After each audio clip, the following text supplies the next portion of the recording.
بسم اللہ الرحمن الرحیم۔ کلاس پریپ 6 کے عزیز طلباء کرام، السلام علیکم ورحمۃ اللہ وبرکاتہ۔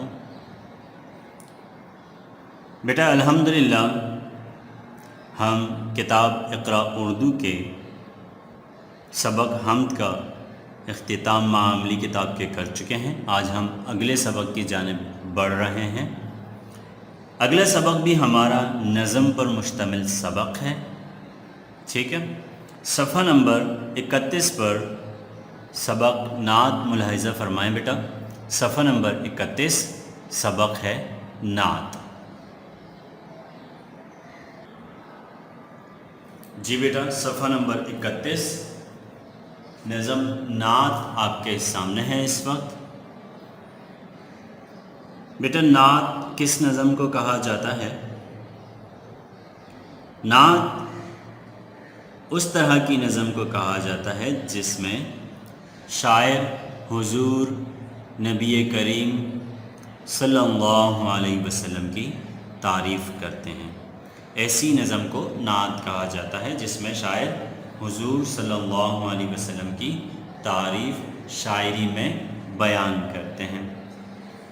اسی طرح ہم نے گزشتہ نظم کے حوالے سے آپ کو بتایا تھا کہ ایسی نظم جس میں شاعر اللہ تعالیٰ کی ذات اقدس کی تعریف و توصیف کر رہے ہوں، ایسی نظم کو حمد کہا جاتا ہے، ٹھیک ہے۔ اب ہم جو نظم پڑھنے جا رہے ہیں، آپ نے الفاظ سے اندازہ لگا بھی لیا ہوگا کہ اس نظم میں شاعر ہمارے نبی کریم صلی اللہ علیہ وسلم کی تعریف و توصیف کر رہے ہیں، اس لیے اس نظم کو نعت کہتے ہیں، ٹھیک ہے بیٹا۔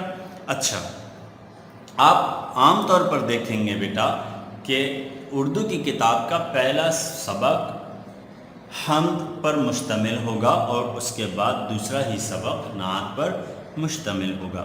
اس کی وجہ بھی یہی ہے بیٹا، دراصل ہمارے لیے سب سے بزرگ و برتر، سب سے زیادہ مقدس اور پاک ہستی، سب سے عظیم ذات ہمارے لیے سب سے زیادہ قابل تعظیم اللہ تعالیٰ کی ذات ہے۔ اللہ تعالیٰ کی ذات اقدس سے بڑھ کر ہمارے لیے کوئی نہیں ہے۔ اللہ تعالیٰ کی ذات کے بعد، اللہ تعالیٰ کی ذات اقدس کے بعد جو بزرگ اور عظیم ذات اور قابل احترام ذات ہمارے لیے ہے، وہ ہمارے نبی کریم صلی اللہ علیہ وسلم کی ذات ہے۔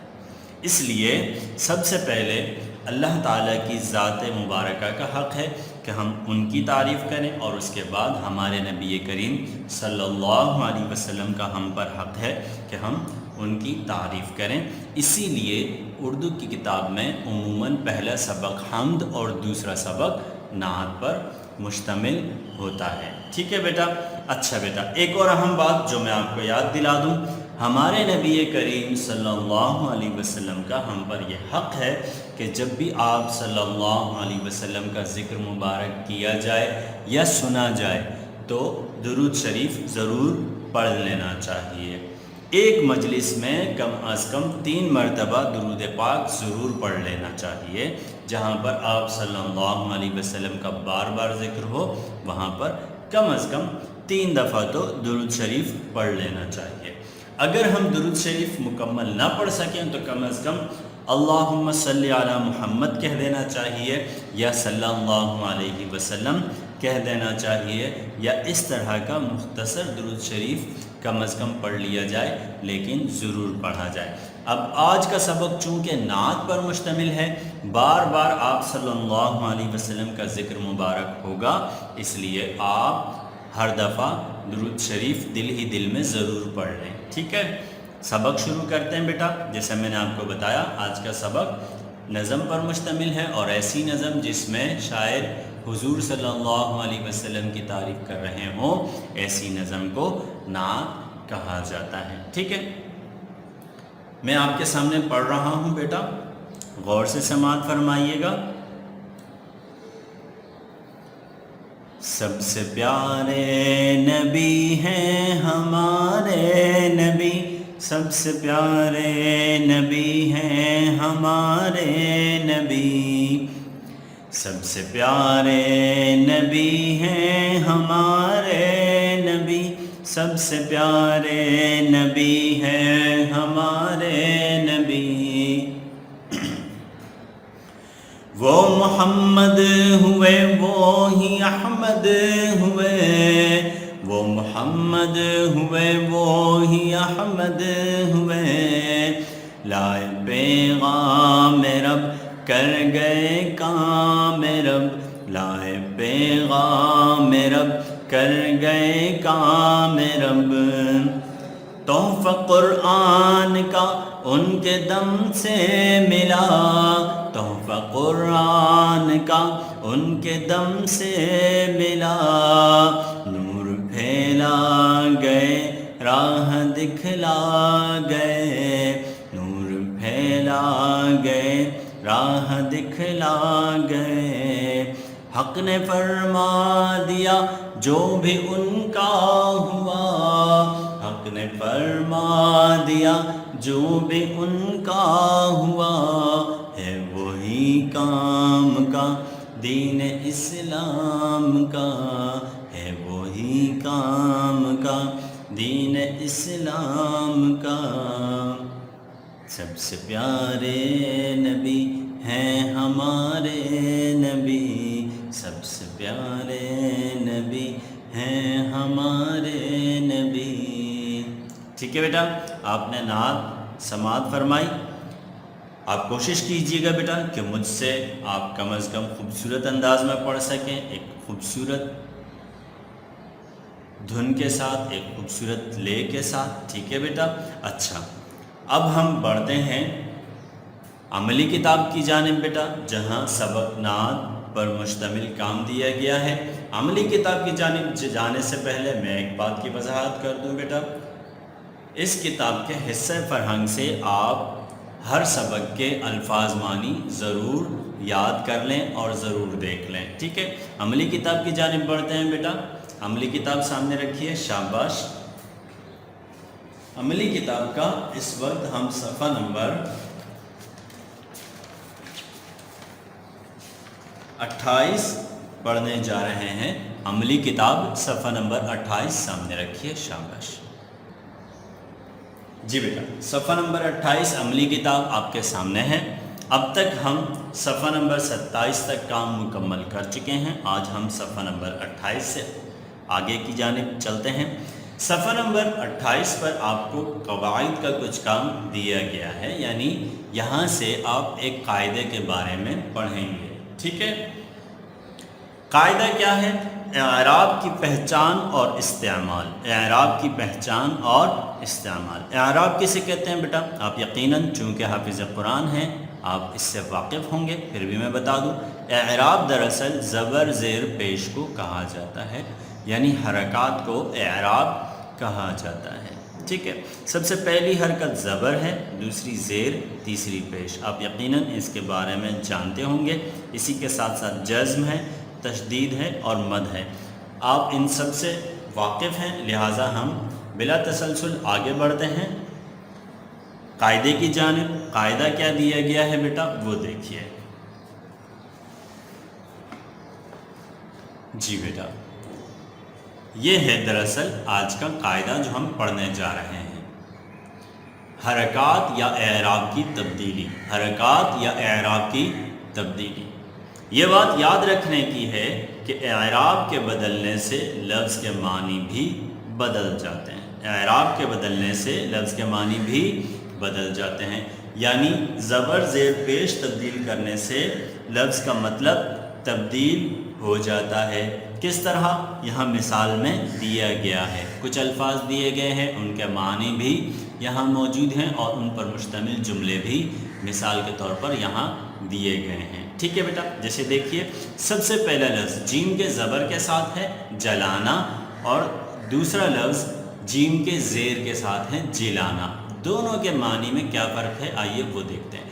جلانا کا مطلب ہے آگ میں ڈالنا، یعنی جلا دینا۔ ٹھیک ہے، اس سے تو آپ واقف ہوں گے۔ یہ لفظ شاید آپ کے لیے نیا ہو، جلانا۔ لفظ کیا ہے؟ جلانا۔ اس کا مطلب کیا ہے؟ زندہ کرنا۔ ٹھیک ہے، زندہ کرنا، پیدا کرنا۔ ٹھیک ہے، جلانا یعنی کہ آگ میں ڈالنا، اور جلانا یعنی کہ زندہ کرنا۔ اب دیکھیے جلانا کا استعمال جملے میں کیا ہے؟ یہ سب کاغذ جلا دو۔ ٹھیک ہے، لیکن جلانا کا جملے میں استعمال کس طرح ہے؟ مردے کو جلانا اللہ کے اختیار میں ہے۔ اب یہاں پر یہ سب کاغذ جلا دو استعمال نہیں ہو سکتا۔ تو آپ کو سمجھ میں آیا بیٹا کہ اگر ہم کسی بھی لفظ کا زبر یا زیر غلط پڑھیں گے یا غلط بولیں گے یا غلط لکھیں گے تو اس لفظ کا مطلب بدل جائے گا۔ لہٰذا اردو میں یہ بات بہت اہم ہے کہ ہم ہر لفظ کا صحیح تلفظ اور صحیح اعراب ادا کریں، ٹھیک ہے۔ صفحہ نمبر 29 کی جانب بڑھتے ہیں۔ صفحہ نمبر 29 پر مزید الفاظ کی وضاحت کی گئی ہے اعراب کے ذریعے۔ دیکھیے سب سے پہلا لفظ کیا ہے؟ پل۔ پل کا مطلب کیا ہے؟ لمحہ، ٹھیک ہے، یعنی چھوٹا سا وقت، مختصر سا وقت، ٹھیک ہے۔ اور پل کا مطلب کیا ہے؟ دریا پر گزرنے یا چلنے کا راستہ، ٹھیک ہے۔ پل کا مطلب لمحہ اور پل کا مطلب دریا پر گزرنے یا چلنے کا راستہ۔ اب دیکھیے بیٹا ایک زبر اور ایک پیش سے لفظ کا مطلب کیسے بدل گیا۔ اسی طرح ملنا اور ملنا میں فرق ہے، اسی طرح سکھانا اور سکھانا میں فرق ہے، اسی طرح ملک اور ملک میں فرق ہے، اسی طرح دیکھیے ملک اور ملک میں فرق ہے۔ آپ دیکھ رہے ہیں بیٹا کہ کس طرح ایک ہی لفظ ہے مگر اس کے 4 طرح کے اعراب ہیں اور چاروں کا مطلب الگ ہے۔ آپ دیکھ رہے ہیں، ٹھیک ہے۔ دیکھیے میم لام کاف پر مشتمل ایک لفظ ہے، لیکن اگر ہم میم کا اعراب بدل دیں تو پھر لفظ کے معنی بھی بدل جاتے ہیں، ٹھیک ہے۔ اب یہاں نیچے دیکھیے سوال نمبر 1، ایسے 3 الفاظ لکھیے جن میں اعراب کی تبدیلی سے معنی بھی بدل جاتے ہیں یا معنی میں تبدیلی ہوتی ہے، ٹھیک ہے۔ ایسے 3 الفاظ لکھیے جن میں اعراب کی تبدیلی سے معنی میں تبدیلی ہوتی ہے۔ تو یہ میں آپ کے سامنے لکھ دیتا ہوں، آپ ملاحظہ فرما لیں کہ کس طرح 3 مختلف الفاظ کے مختلف معنی ہیں اور لفظ ایک ہی جیسے ہیں مگر صرف معنی میں، صرف اعراب میں فرق ہے جس کی وجہ سے معنی میں تبدیلی ہو گئی ہے۔ جی بیٹا میں نے 3 طرح کے لفظ آپ کے لیے تحریر کیے ہیں، آپ کو نظر آ رہے ہیں بیٹا۔ پہلا لفظ دیکھیے، پہلا لفظ کیا ہے؟ پہلا لفظ ہے علم۔ علم میں 3 حرف ہیں، عین لام میم، اور اگلا جو لفظ میں نے تحریر کیا ہے وہ ہے علم۔ اگر آپ غور کریں تو اس میں بھی یہی 3 حروف ہیں، عین لام میم، لیکن پہلے لفظ میں علم میں عین کے نیچے زیر ہے جبکہ علم میں عین پر زبر ہے، اور اسی طرح پہلے لفظ میں لام پر جزم ہے جبکہ دوسرے میں لام پر زبر ہے، ٹھیک ہے۔ دونوں لفظ میں صرف اعراب کی تبدیلی ہے مگر دونوں الفاظ کا مطلب جدا جدا ہے، ٹھیک ہے۔ علم کا مطلب ہے جاننا، سیکھنا، ٹھیک ہے بیٹا، اور علم کا مطلب ہے جھنڈا، ٹھیک ہے، جھنڈے کو علم کہا جاتا ہے۔ اسی طرح حکم اور حکم بھی آپ کو 2 ایک جیسے لفظ نظر آ رہے ہوں گے لیکن ان کے اعراب الگ الگ ہیں، اس لیے مطلب بھی الگ الگ ہے۔ حکم کا مطلب ہوتا ہے کسی کو آرڈر دینا، امر کرنا، لیکن حکم کا مطلب ہوتا ہے فیصلہ کرنے والا، منصف، ٹھیک ہے۔ اسی طرح کل اور کل میں دیکھیے، کل کا مطلب ہوتا ہے آئندہ آنے والا دن یا گزشتہ دن، ٹھیک ہے، لیکن کل کا مطلب ہوتا ہے سارا کا سارا یا تمام، ٹھیک ہے۔ اس طرح آپ یہ دیے گئے 3 الفاظ بھی تحریر کر سکتے ہیں، یا اس کے علاوہ اگر آپ کے ذہن میں کوئی لفظ ہے تو آپ وہ تحریر کریں، زیادہ اچھی بات ہوگی۔ اس قاعدے سے آپ کو سمجھ آ گئی ہوگی یہ بات کہ ہمیشہ لفظ کے اعراب اور تلفظ درست ادا کرنے چاہیے اور درست لکھنے چاہیے، ٹھیک ہے بیٹا۔ اب بڑھتے ہیں صفحہ نمبر 30 کی جانب جہاں نعت پر مشتمل مشق ہمارا انتظار کر رہی ہے۔ جی بیٹا صفحہ نمبر 30 نعت رسول صلی اللہ علیہ وسلم آپ کے سامنے ہے۔ صفحہ نمبر 30 پر سبق نعت کے متعلق کچھ سوالات دیے گئے ہیں جن کے جوابات ہمیں لکھنے ہیں، تحریر کرنے ہیں، ٹھیک ہے۔ سب سے پہلے دیکھیے نعت کی تعریف کیا لکھی گئی۔